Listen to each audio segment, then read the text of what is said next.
Well, welcome everyone to Real Balance webinars. Real Balance webinars are brought to you by Real Balance Health Coach Training, the world leader in health and wellness coach training for decades. Check us out at realbalance.com.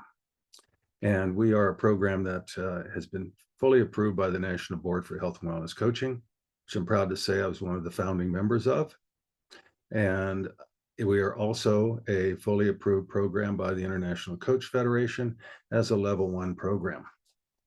So the way this works on a webinar is a little different than maybe some of the Zoom meetings you've been on.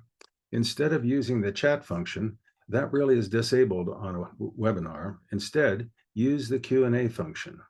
And please do, be ready with questions throughout the webinar. Go ahead and put them in there. I'm going to be attending to those toward the end, leaving at least 10, maybe even 15 minutes to work with Q&A. So we'll really look forward to your input on this topic, because this topic is so important, especially for today and the way our world is right now. Coaching for connectedness couldn't be more important. How do we really infuse that into all the work that we're doing with our clients? How do we really make that a part of the coaching that we do every day with our clients? Again, use the Q&A function, not the chat function. Well, the thing about our development as a species, we really didn't do this all alone. If we take a look at the evolutionary development, like this little meme here kind of illustrates with a little bit of humor, what really is interesting is how it really was when we banded together.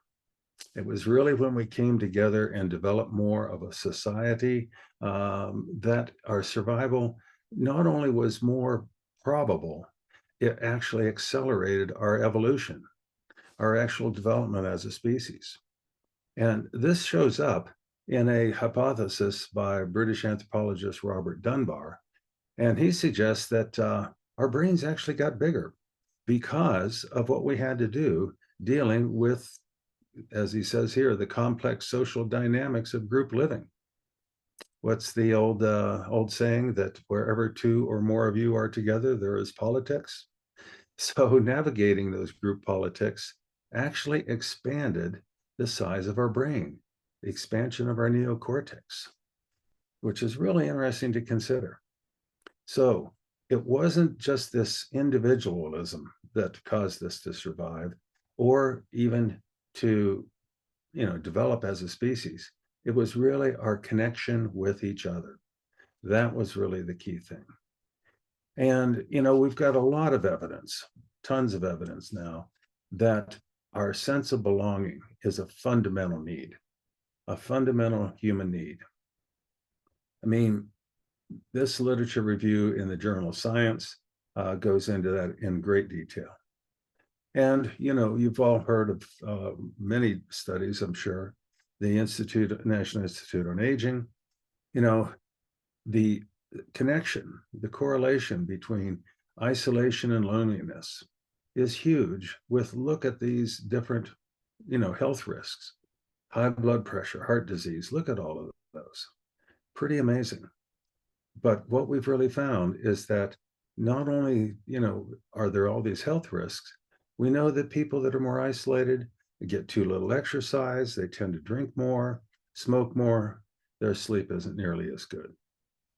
So that sense of connection, that sense of community, it can change the way a person sees their world. They may feel more threatened, more mistrustful of others. Perhaps you've seen that, in people that perhaps in some clients that you've worked with. So when we take a look at their health risks and what's involved, the Surgeon General at one point even came out saying there's this correlation that shows it's a health risk equal to smoking half a pack of cigarettes a day, 15 cigarettes a day. I mean, a real serious health risk. And it's often depicted as kind of an elderly problem. And certainly, there's a great deal of that. But the reality is, in our world today, it affects all ages. It isn't just, the retired person, the person who's lost their spouse, the children have moved away, and so forth. It really can affect all ages. In fact, there was this really huge study, an N of over 700,000, actually, in Canada, studying 6 cycles of the National Population Health Survey. And they found, just that this connection between belonging is associated with health at all ages. In fact, what was really interesting was it was most strongly associated with health, with self-rated health in middle age. Now think about that. Think about the people you know who are at that point in their life. There's a lot of stress. They're often very busy with jobs. They're very busy, perhaps raising a family. Perhaps they're also taking care of an elderly parent. Maybe they're part of that sandwich generation we always talk about. So it's kind of surprising, but when you think about it more thoroughly, how many times do people like that let go of all their friendships? How many times do they just let those friendships atrophy? Or perhaps they have, accepted because there's so much social mobility in terms of people moving around, geographic mobility, I should say, from one place to another all around the country. We lose touch with friends, or we only connect with them on Facebook or something like that. So on top of this, our challenge is how do we maintain change in behavioral, health behavior? Well, we were always wondering about that. And as you may have heard me say before in other webinars or in some of my teachings and so forth, we've really looked into this, and the studies that have been done about it could only find 2 real factors that predicted the initiation and maintenance of positive health behavior: a shift in who you think you are, how you see yourself, your own self-concept, and of course, this is what we're talking about here: community and environmental support. It is so much easier to get started and to keep on being healthy and well with your health behaviors, wellness behaviors, if you are in a community, in a workplace, in an extended friendship group, where it's easier to be well, where those healthy behaviors are supported. But, and this is from an article here by Ori and many others. So what happened a few years ago that we're only kind of crawling out of now? In fact, our rates of reconnection or in connection now with people aren't back to where they were pre-pandemic. We still don't spend as much time connecting with friends. We still don't spend as much time in social connection with other people. So it was a real wake-up call. It showed us the value of connection. And that isolation only got worse. Combine that with the experience that people have taking courses online. Look at college students today and how seldom that they actually have live classes. I mean, things have truly, truly shifted, and not always for the better. So a lot of things are contributing to this with the people that we work with as coaching clients. And the places where people live can either make it easier or make it more difficult to connect with other people in the world around them. I mean, there's urban situations where maybe they've been able to maintain community. There's suburban situations that maybe everybody has their own little lot. Maybe I should have really taken a picture with privacy fences all over the place. Maybe, another factor can be not so much of an urban situation, but a rural one. I found this picture of someone walking along an irrigation ditch because I've worked with people who live out on the Great Plains of Colorado, where the houses are few and far between. The small towns have to work at having a sense of community, and it's often hard to maintain. Living in a high rise, think of that. But it's not all bad necessarily. There's actually been a front porch revival. Maybe you've seen that in some of the communities that you're in, where really very attractive neighborhoods now are older ones that have front porches where people walk along in the evening after dinner and say hello to their neighbors and get acquainted. It's actually being incorporated into some modern developments. Maybe the front porch is not as grand as this old timer here, but there is a front porch. Also, communities are very conscious about the opportunities for people to get together and do things, whether it's biking together on a bike trail or a community type of farmers market. Or check out the photo in the lower right hand corner where this neighborhood put on a community event that brought people together, gave kids an opportunity to get to know each other, not just play video games remotely with each other. So there are ways that we can do this, and helping us and helping our clients to discover what is it in their community that they could possibly do to make this situation better. So how do we really work with clients to increase connectedness? How do we coach for it?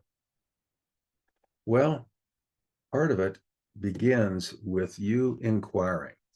Just inquire and have your client educate you about their work. Don't assume that they have the same experience you do.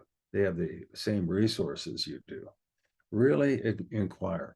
That's one of the real client-centered things about coaching that really helps us to cross cultures and cross all kinds of barriers. We want our client to educate us. So as you do that, you can start to use strategic thinking to explore possibilities. What are some things the client could do to connect with more people? Perhaps connect with organizations. When you say connect, it can be people, it can be organizations. I'm always saying, maybe a four-legged fitness trainer is a connection somebody needs to get out and be more active. But you can do that. You can also question assumptions. Is that person, perhaps operating on some assumptions that resources are not available, that there aren't any ways to connect. Uh, I'll never forget my father, my elderly father, when he was alive, in the small town that we grew up in. Um, he was living by himself. His wife had passed away. My mother had passed away. And I was urging him to go down to the senior center. And he didn't want to do it because there's just a bunch of old people down there. So, he'd never tried it. He didn't know what possibilities really could be there. So help people to question assumptions about limitations that may or may not be there. And then discover what has worked for others. And help your client to inquire. How can they maybe question some of their friends and some of the people that they know to kind of discover what works for other people. And again, don't just think of the elderly. This can be your client at any age. Also, it's about co-creating experiments then. And one thing that helps people with that is to have it be an experimental attitude where the risk is low, where if it doesn't work, you literally go back to the drawing board and try again. Perhaps it's trying out a new place of worship. Perhaps it's trying out a social club or club that is a common interest that they may have, whether it's something outdoorsy or something about a particular hobby or anything that interests them. So check that out. And then of course it's all about the follow-up, supporting your client with those experiments, the follow-up, the accountability, the checking out how it worked. So expand that conversation.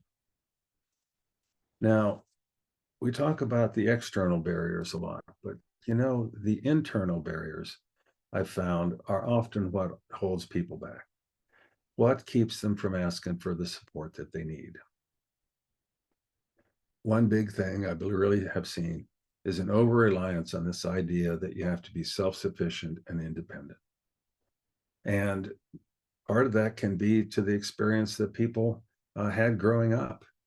Perhaps parents, perhaps peer group, perhaps other people in their lives shamed them about asking for help, taught them that it was a sign of weakness. I've actually witnessed in my own life with some of the people that I've known some horrendous stories where parents have just brutalized young people for asking for the help that they needed. And, you just shake your head at seeing it, but it's very real for a lot of folks. So, how can you help them overcome that fear of ridicule? That I'm going to, try to ask for help. How can that? How can you work with that to get it over that fear, that challenge? The result is low self-efficacy. That lack of confidence that I can reach out for others. Building more connection with other people may be the barrier that's holding your client back from doing the things that they need to do to be healthy and well. I mean, we see all the time, people want to work up being more active. Well, why aren't they more active? Because they really don't know what to do all by themselves. They don't have anybody to walk with. When people have a walking buddy or a small group of people, even better, they're going to get out there a lot more often. In fact, that group accountability can be really powerful. I worked with a woman one time as a client who was a massage therapist with a very, very good practice. And she was very busy with it. And she had this great big German Shepherd dog. And the only way she could figure out to get out and take the dog for a walk was to do it very first thing, really early in the morning. I'm talking like 5 o'clock in the morning. And here in Fort Collins, Colorado, in the middle of the winter, 5 o'clock in the morning, it's usually horrendously cold. So what would get her out there? The fact that she started to connect with some other women in the neighborhood who had the same challenge. And 2 or 3 or 4 of them at a time would walk their dogs together at 5 o'clock in the morning. And she often said, the only reason I get up out of bed that early and get out there, because I know those other women are going to be out there on the street corner waiting for me. So that can be really powerful. But the other thing that sometimes holds people back is a lack of social skills. The more isolated we have become, the more people are going to be challenged by this. And one way that this has shown up is among college students. It was really interesting. I did some training down at the University of Georgia one time, which was fantastic, live training. And the students there were working on developing a peer group coaching program. And they asked about relationship coaching.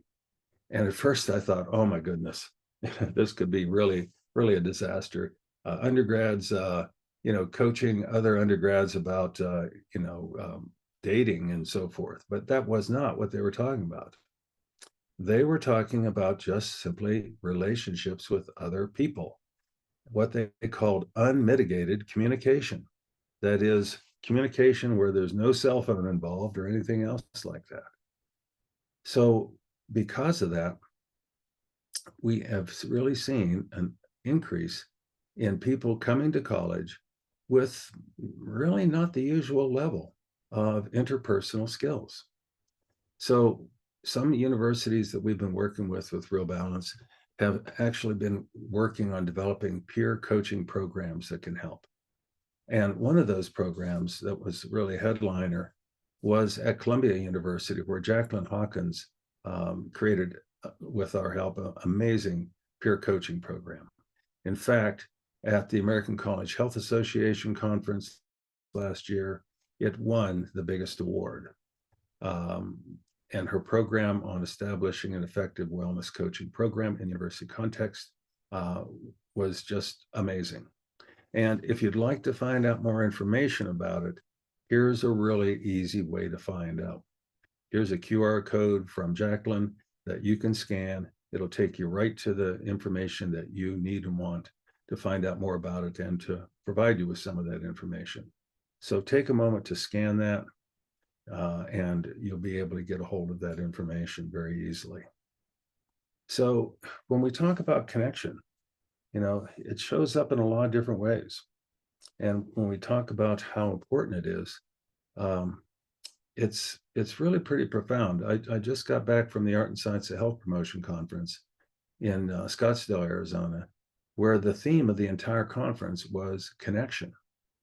And it was fantastic. People were so hungry for more ways to help people, create and maintain connection and to connect with other people in the profession. You as a coach, for your own health and well-being, um, need connection as much or more than ever. It's very easy when you're coaching online, when you're just working from home, to have a greater sense of isolation yourself. So connecting with other people in the same profession can really be very, very helpful. So let's talk about how to really do this in a coaching conversation. How do we really infuse coaching more into our coaching work that we do with everybody? I always talk about coaching as an alliance. How do we create an alliance with that client of ours? Well, it starts out by simply inquiring. You're building this alliance, you're getting to know your client. And one way to really do that is to inquire about where they live.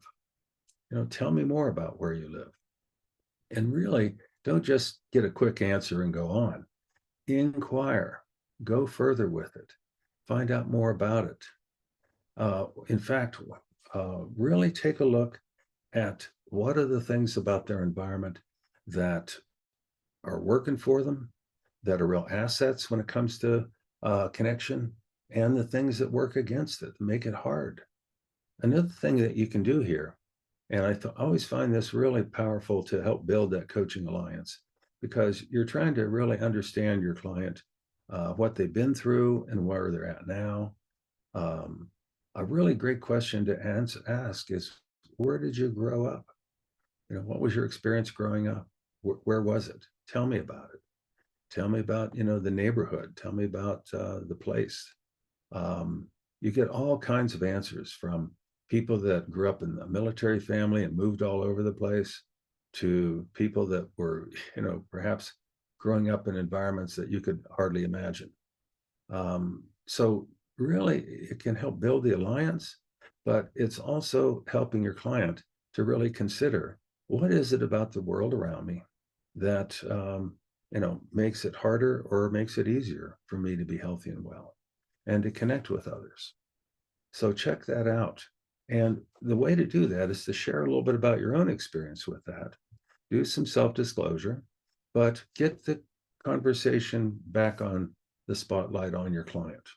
Get it back to them, fairly quickly. So get permission first, but also inquire about who is in the person's life.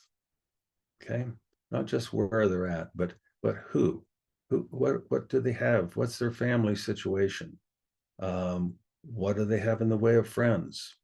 What do they participate in, and to what degree, in different groups and so forth? This is going to vary tremendously. And you may find some of your clients that have support in one area, but not another.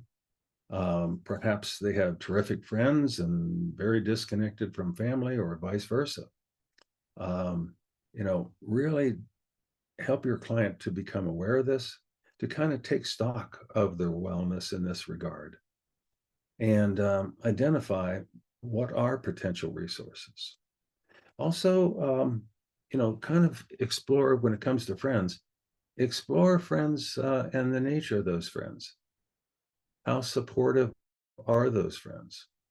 Maybe there are friends who, are more negative. Maybe they have a set of friends where the peer health norms are maybe not the healthiest. The thing is, explore, but don't immediately start jumping to solutions. Before you do that, reflect back what you're hearing. Use your good coaching skills, and empathize if that connection isn't really there. Sometimes this is a very, sad thing for people. Sometimes it is really lacking. And I often say that this may end up being an area of focus for your client that other things depend upon terrifically. So really explore, you know, interact with your client this way and start to help them discover and start to consider how could they get better connected and how could doing that benefit them? What would be, not just how to do it, but, if I were to, maybe it starts there, you know, be more successful at connecting with other people. How could I benefit from that? What would be the advantages? But be sensitive as you're exploring this. You know, check out any hesitancy they've got. Don't try to just talk them into it. Explore how ready they are to grow those coaching circles or those circles of support, I should say. Um, it's really about being considerate here and kind. Some people are frightened about this, reluctant. Maybe they've not had the greatest experiences. Maybe they've gone through some more negative social experiences, or maybe they're just at that low self-efficacy point and in a bit of pre-contemplation about it, thinking that never seems to work out, or there just aren't any people available, or there's all kinds of excuses. Acknowledge that and understand, once again, plug in a little bit of MI. Think about how ambivalent somebody might be about making a change in this area. One of the ways to help them is to offer your support. Help them expand that social support. And work on, when someone's taking their specific steps to improve their wellness, this is the other place where you can really, really coach for connectedness. We're working in our client session, and we've gotten to that point where what kind of commitments is the person going to make between now and the next time we get together? What are some steps that they're going to take? And it might have to do with connection. It might have to do with drinking more water. It might have to do with anything. Something to always, always ask is, who can support you in doing this? Who or what can support you? Find out, what, you can acknowledge that, of course, you're going to be supportive. That's one resource, but are there any other resources? Friends, family, four-legged fitness trainers, as I always say, maybe an organization, maybe there's a local hiking group that they can get out into, or talking at a local bike shop about people that ride together. Check that out. The other thing is to really realize that a lot of the action steps that people are considering taking have a lot of interpersonal considerations. Ask who can support you in doing this, and ask, what are you concerned will happen if you do this? Now, I like to say concerned rather than afraid, but it is a fear usually. Will the person get support, or will they get pushback? Will they get acceptance or ridicule? Kind of how risky does it seem to that person? So explore that before you seal the deal on making that commitment. And the person is going to, and you're going to set up accountability about how, they're going to work with you and so forth. Before you get there, check it out with these two questions. Who can support you in doing this? Who or what can support you? And what are you concerned will happen if you do this? Now, the first step might be just simply setting up a conversation with somebody to ask for that support. I've seen this be so important so many times. Like, let's say a client is attempting to modify the way they're eating. They've got a partner at home that they have, their meals with. And how can they get support from that partner about the way that they want to eat? And they have to be really clear about what support means. not just having somebody, look over your shoulder when you're taking your food from the table, you know. So just simply setting up a conversation, I would often have clients make a commitment to doing that and have a real quick accountability where maybe they text or email me back saying, yes, I set up an appointment with my partner at home to meet on Thursday night at this time to talk about this. And that's the first step. Once it's on the books with each other's calendar, then people follow through and get it done. So the other thing here is to set up some accountability. Maybe it's that simple text back, you did something like that. But of course, what's that accountability going to look like? Co-create an agreement on how it will happen, how they're going to follow through with those action steps. And here's a real tip. Have your client summarize the agreement instead of you, just summarizing it for them. Have them summarize it.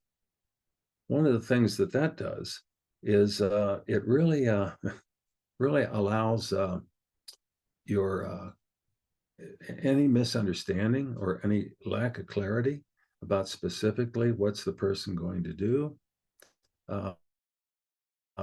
You can usually work that out when the client has difficulty summarizing it themselves, or it affirms that yes, they fully understand this, they're really up for it, they see the value in it, they're going to follow through and get it done. So when you're setting up that conversation to ask for support or anything else that they've committed to doing, this process can really help a lot. Now, we've been talking about, infusing coaching into connectedness into the coaching conversation. Now we've got the real challenge about sustaining connection. We've all had the experience of connecting with somebody, and maybe we follow through with that for a while, but it starts to then taper off. Sometimes our clients, start out attending a particular group or some kind of event that happens regularly, and then they start doing it less and less. We get back into those old habits. Isolation and the things we do when we're more isolated and by ourselves, those are habits also, and they've got some power as well. Perhaps somebody finds that they're still spending a lot of time online. Maybe the thing that they reach for when they're feeling kind of lonely is not the phone to talk to friends, it's the phone to scroll through social media and so forth and so on. So sustaining connection becomes the next challenge. How can we help our clients to do that? This is where I'd really like to hear some ideas from all of you. So one of the things that I'm going to do now is stop the share and encourage you to get into the Q&A. I see we've got one thing in there already, and talk about how do you coach for connection, and what have you seen happen with that? What's been the value of that? What have you seen clients struggle with? There's a lot of things that we could discuss here. And also, what are your ideas for maintaining connection? What could that look like? Yeah. So let me see what this first item is here in the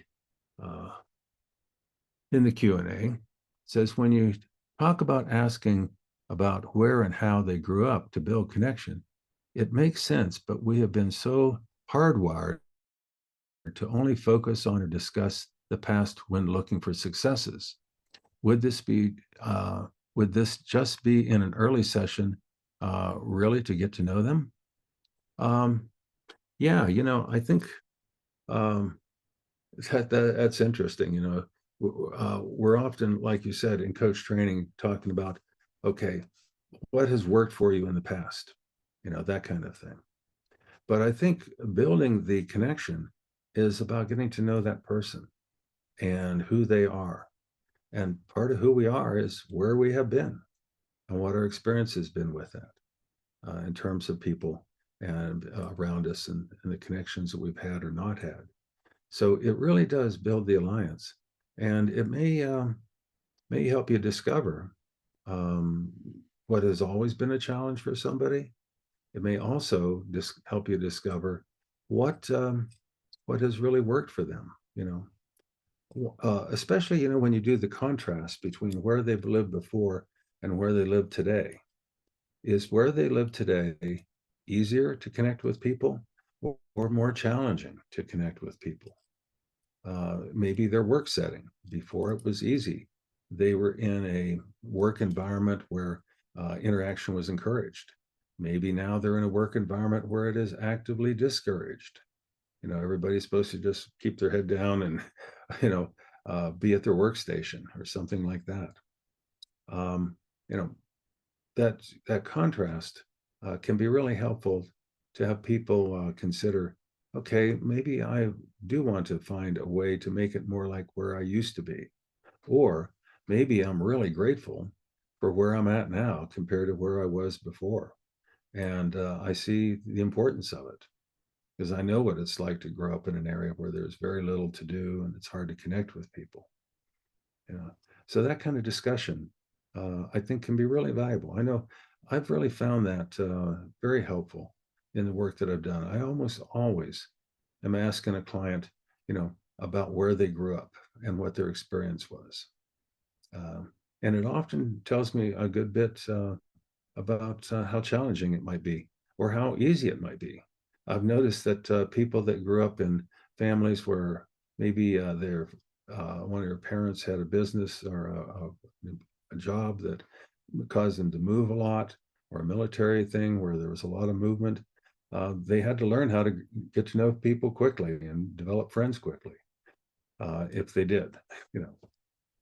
So we've got another question here. What are your suggestions on the main connections when everybody is so caught up in their own schedules and those of their children? It seems difficult to plan. Good point. Um, you know, one of the things that really starts to happen, and maybe this is getting back to that study about the middle age being so challenging, is the fact that children today, the way it is, fortunately or unfortunately, the way it is, so much of their activities are structured. Kids don't go out and play baseball in the summer anymore in the sandlot with whoever shows up from the neighborhood. It has to be organized. And so there are, you know, you have to be the chauffeur, taking them to the soccer practice, taking them to this and taking them to that. It crowds people's schedules, even during times when there might be a letdown, like, summertime or maybe in the midwinter or something. So it really is a challenge. And this is where finding ways to connect perhaps with the other parents can be part of it. One of the things that sometimes happens is, let's say that parents are taking a child to a organized game of some kind. They tend to just sit in one place the entire time, burning very few calories. One of the things that I've had clients do is walk around the entire field or whatever it might be, if it's possible, during the activity. And that's an opportunity to get to know people, you know, and, if you start to know somebody, you might just say, well, hey, tell you what, why don't we just walk around the field for a little bit and talk, you know, there's opportunities, potentially there. But time management ends up being something we coach about all the time. Clients are continually, challenged by that.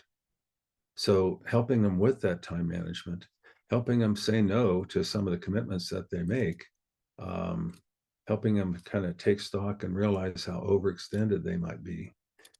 There may be some tough decisions that they have to make, So they need to explore this with somebody, not just try to cope with it all by themselves.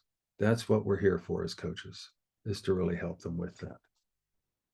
So got another item here, And let me encourage people to continue putting things in the Q&A. We got some more good ones here. From Michelle, I've explored building on connectedness in successive sessions. This worked well for you. Has this sparked any ideas of what you would like to try next? Build that curiosity into exploring other options. That is so important. It isn't just a one-time idea with somebody. It takes time to build connections with other people.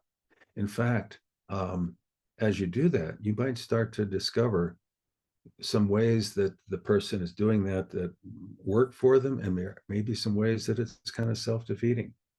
I've known people where, the other person has one little value that's different to them, and they forget about trying to be friends with them. They see the world just a little bit differently, and they, or maybe they, who knows? If you explore, if you check that out, you can maybe help that person to move past that and still maintain that connection with somebody. So working on it in successive sessions, and again, little by little, one step at a time, is going to have a lot more success. We don't want to set our client up for failure by saying, okay, go out and find 5 friends by next week, or something like that. We're not going to try to prescribe that. But sometimes a client can get overzealous and think that they want to try to do too much at once. So we might caution them to, slow down and see how it goes, create experiments and come back and process them. Yeah. But I really appreciate what you're saying there about making it over a series of sessions together. So Joy is saying, when speaking about sustaining the connection and commitment, I've found when they, meaning the clients, are not following through with their commitments, they get quiet or disappear back into their old thoughts and ways, or have a feeling that they can't commit to change, or that this change, maybe this is not the right time for them. How would you speak or coach to reconnect or support them? So what we're really talking about there, it seems, is like you're saying, they're not following through on the commitments. Maybe they, didn't go and try out that new place where they had a potential to meet people or whatever. Getting quiet, disappearing back in their old thoughts and ways. It sounds a little bit like, the opportunity to plug in that whole readiness for change. And this is where we've got the person not in pre-contemplation. You got to understand, they're not in pre-contemplation. They're in contemplation. Maybe they're not in action. Maybe they're not even in preparation like we thought they were. Maybe they still need to contemplate more. Really explore with them the pros and cons. Really explore that ambivalence. There's one part of them that feels one way, one part of them that feels another. Mixed emotions. Who knows what it may be bringing up? I mean, sometimes it sounds maybe trite, but it's not. Somebody remembers how they were made fun of in junior high, or something like that, when they tried to reach out to different friends. Maybe there was some bullying in their history. Who knows? So there can be some real concerns, some real fears about connecting with others. Also, again, explore some of what are they concerned about? If I'm trying to reach out to, same-sex friends, to do things together, how will my partner at home feel about that? Who knows? That may be a barrier that needs to be explored. But, I really appreciate you bringing this up because, just suddenly, people seldom suddenly make big changes and succeed at them. We usually have that amygdala hijack thing going on when it sounds like a really big change. So how can we make it a small enough change to be a start, but a step in the right direction? Because there's another part of them that desires that connection. The social, or rather the self-determination theory, talking about relatedness as a basic human need. That's huge. So when that need's not being met, that can be really important to explore. Yeah. Yeah. So another person here has a good thing to talk about. As functional medicine certified health coaches, one of the most powerful tools in our toolbox is the functional medicine timeline, a chronological chart that spans from pre-birth to the present.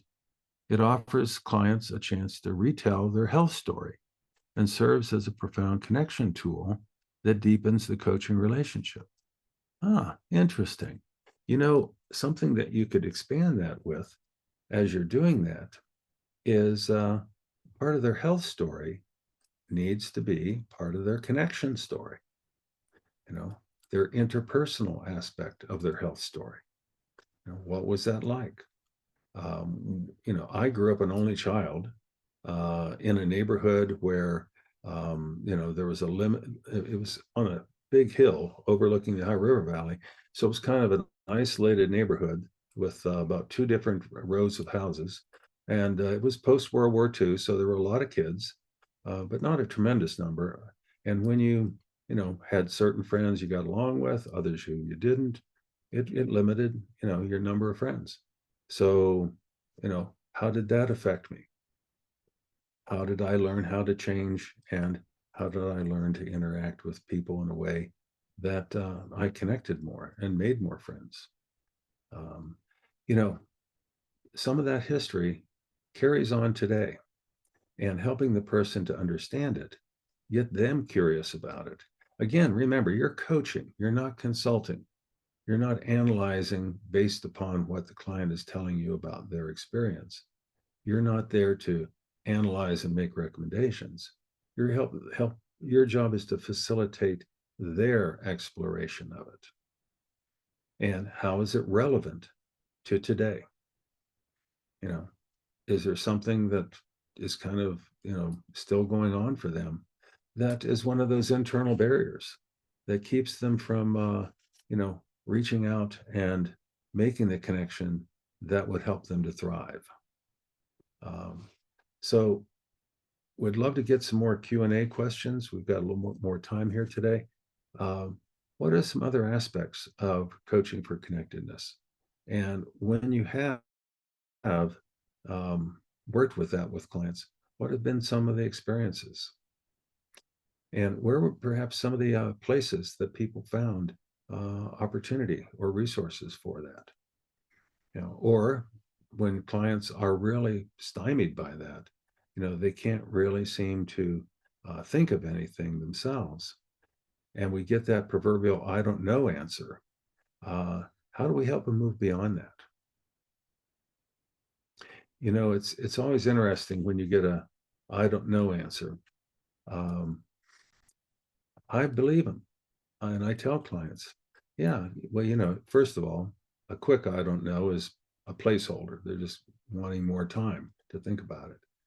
But when they really can't come up with anything, it's real important to kind of offer that coaching alliance and say, yeah, I'm sure you really don't know right now. Let's work together to find out a way through it. And clients really appreciate that. You know, uh, we've got so many factors that are affecting connection.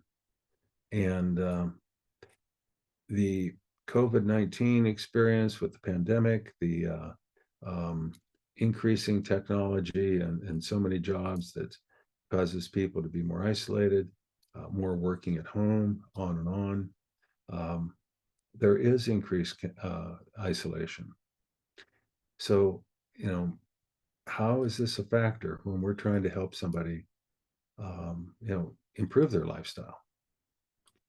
When they really, have the need and want to do that, how can they make use of resources that can help them to be healthy and well? Those are the things that we're kind of faced with, I think. And truly, one of the ways that we can do that is every time that we're setting up those action steps with somebody, really inquire, who else can support you in this? you may discover that the connection piece is more important for them to be working on than increasing activity or eating better or anything. It may be connected to everything else. So I'd really appreciate some more thoughts about that. Um, Maybe you're puzzled as well about how to take that further with clients.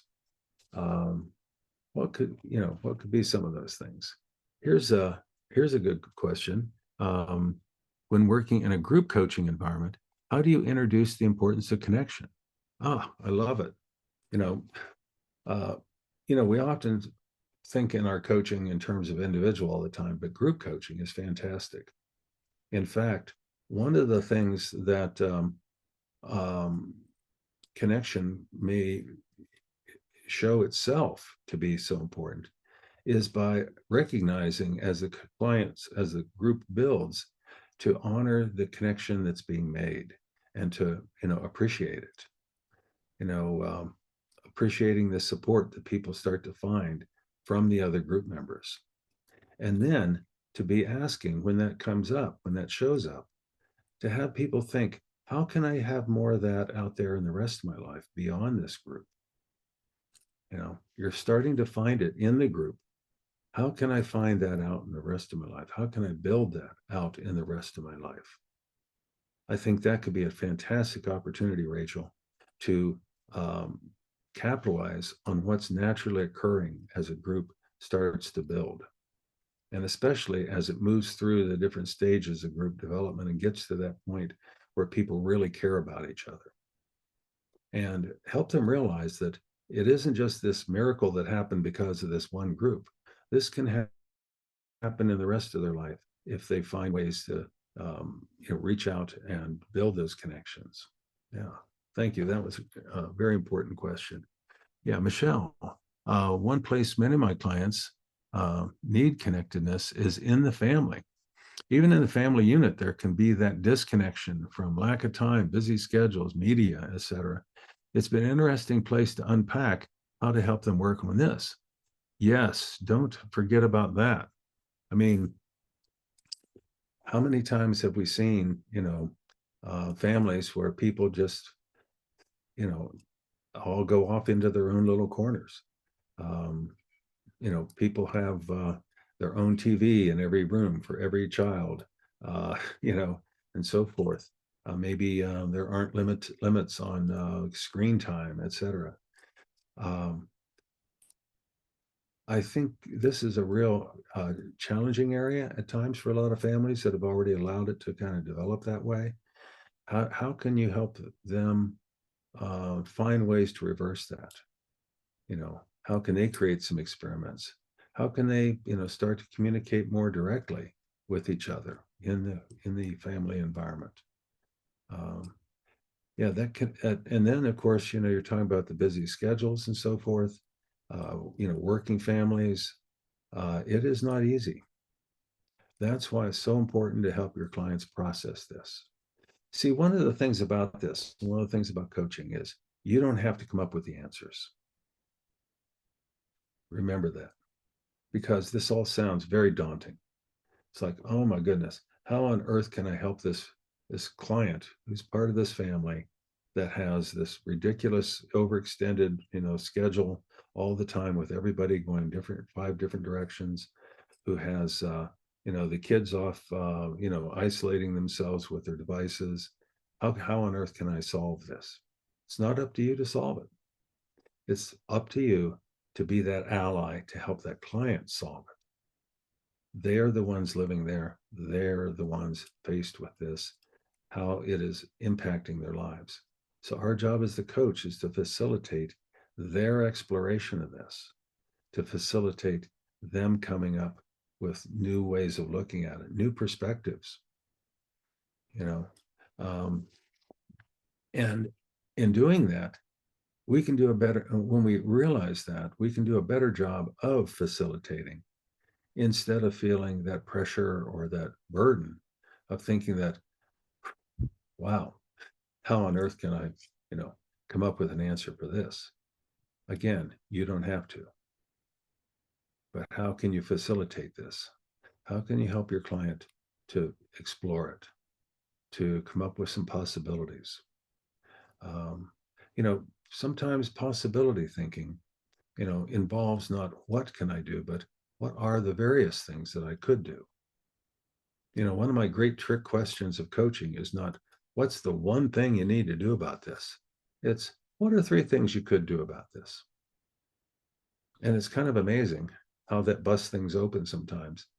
And people say, well, what are three things I could do? I guess I could do this, or maybe this, or maybe this.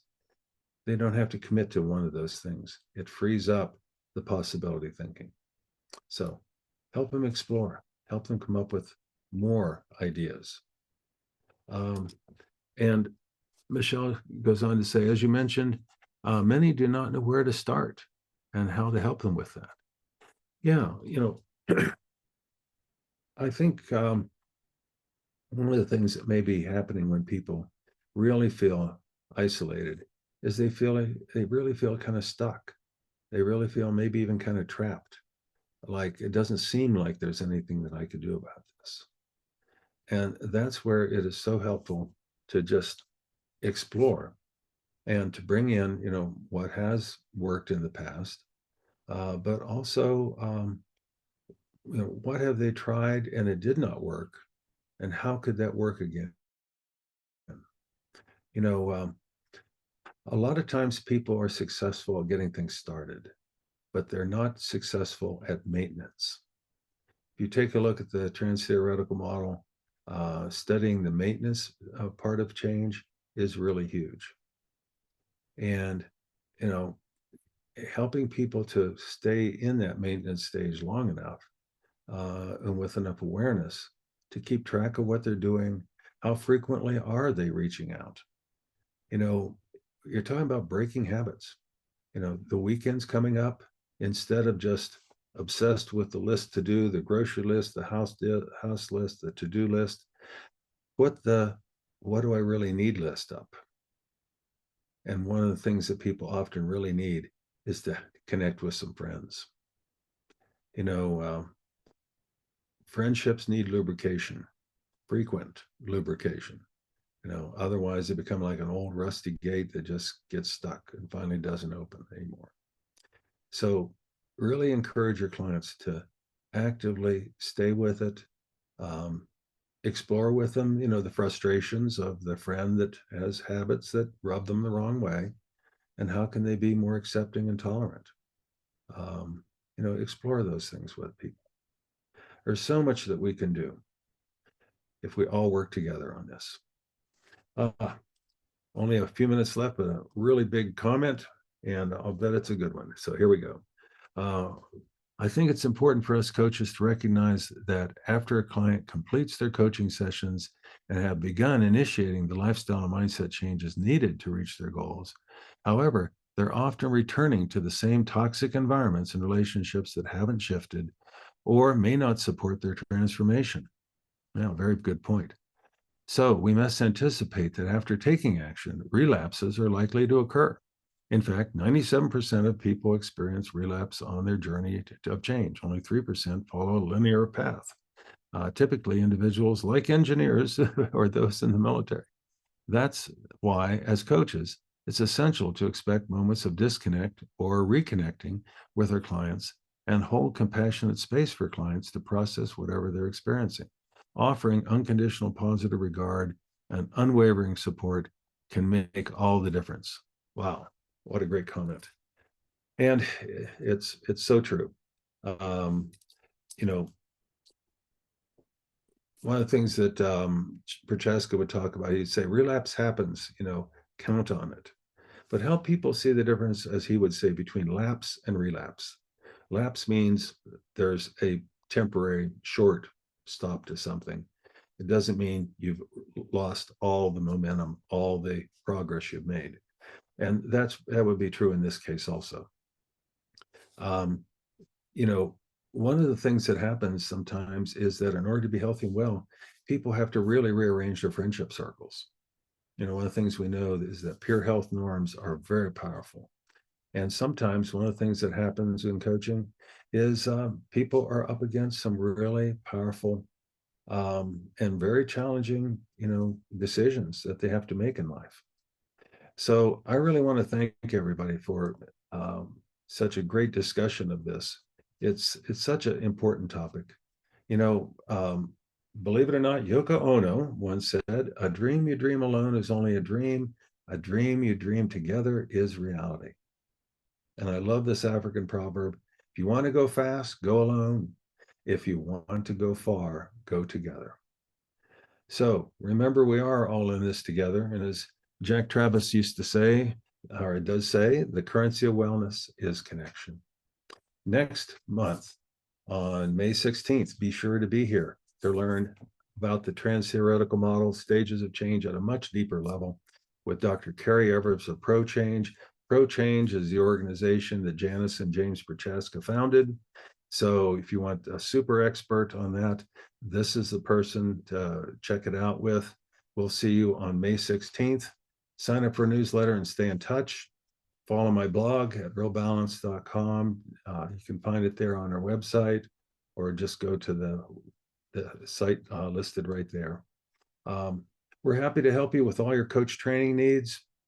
Please spread the word on to people that want to go further with it. Maybe there's the advanced classes or mentor coaching that you'd like to do if you're already a trained coach, or people in your organization or friends that want to build their coaching career with the very best possible training. Stay in touch, give us a call, email us. We'll be happy to work with you to help you deepen your craft as a coach. So thank you all, everybody, and we'll look forward to seeing you in May. Bye-bye.